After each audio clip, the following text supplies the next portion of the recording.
अस्सलामुअलैकुम। सेहतमंद रहने के चंद असूल और ज़वाबित। रोज़ाना एक देसी लहसुन ज़रूर खाएं। नाश्ते में उबले हुए अंडे का इस्तेमाल लाजमी करें।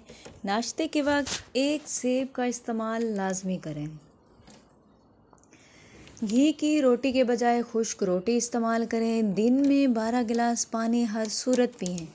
एक दिन छोड़कर तख़म मिलंगा या इसबगोल छिलके का इस्तेमाल करें। अदरक, सौंफ, दालचीनी, पुदीना, छोटी इलायची, तमाम चीज़ें थोड़ी मिकदार में लें, ज़्यादा ना लें। इनका कहवा बना के एक एक कप पिएं। आधा लीमू मिला लें। एक दिन छोड़कर एक दिन पिएं।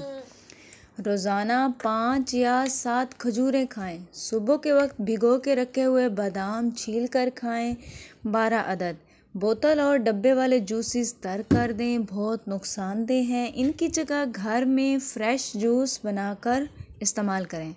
रोज़ाना अपने हाथ की हथेलियों और पाँव के तलवों पर तेल लगाकर सोएं। नाफ में 3 कतरे तेल डालें। काफ़ी बीमारियों से ये अमल महफूज रखता है।